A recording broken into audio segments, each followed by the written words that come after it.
Which one? 35 f2, 35 millimeter 1.4, or the 23 millimeter 1.4? And these all come in different price points too. So in this video, I'm just going to tell you I brought all three out. I went to Chinatown in New York. The streets were quiet, empty. I wore my mask. And I just went for a little walk and tried to basically just use these and see. The test was to see which one I enjoyed the most. We will be doing real reviews of these lenses, but for now, let's just answer the question, which one was the most fun to shoot with? Now, the 35mm f2 is my lens. I own that lens, and thank you to B&H for lending us the 23 and the 35 1.4s. Thank you, B&H. All right, really quick, the pros and cons of each of these as I was walking around. The 35mm f2, super pro its size. It works perfectly on the smaller cameras like the X-T20 and the X-T30, XC3. It fits perfectly on those cameras. It's also a WR lens, which means it's weather resistant in case the weather turns bad. It was a beautiful day anyway.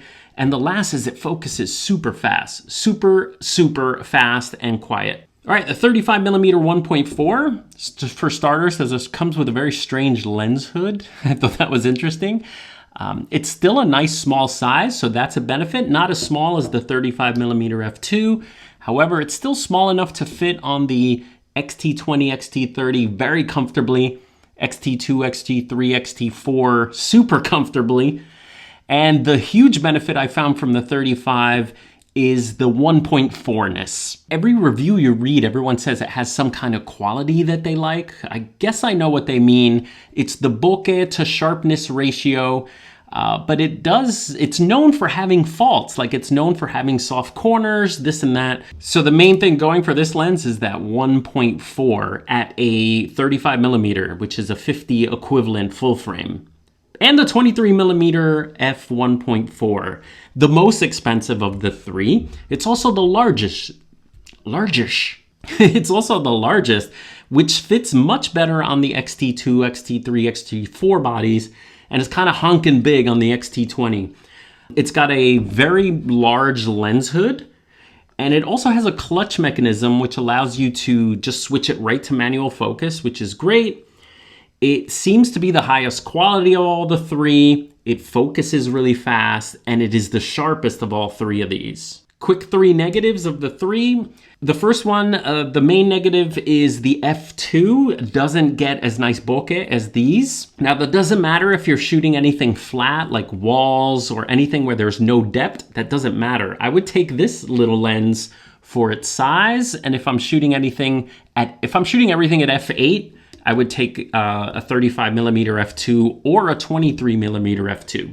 If you're a bokeh junkie, then you're probably thinking of these two options. The negative of the 35mm 1.4 is its autofocus. It's like zzz, zzz, zzz, zzz. It's slow and it kind of hunts sometimes. So that's the main negative of the 35mm 1.4.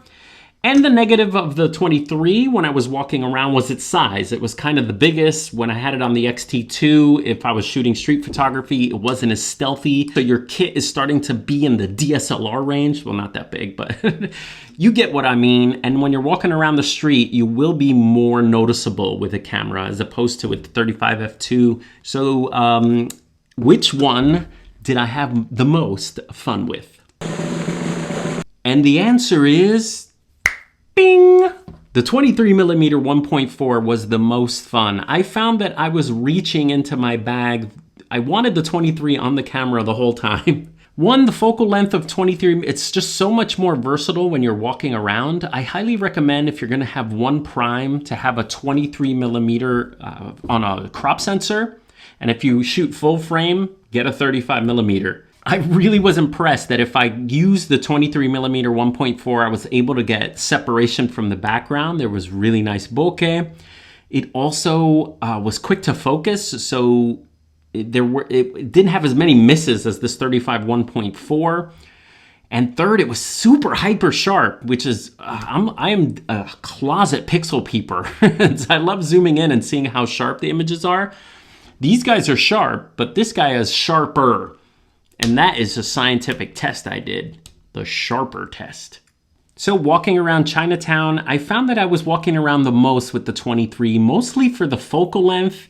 But man, the 1.4 giving you separation and bokeh, number 2. And third, just the sharpness and the overall quality. This is the lens that I would, if I had to grab one to go do street photography, it would be the 23mm 1.4.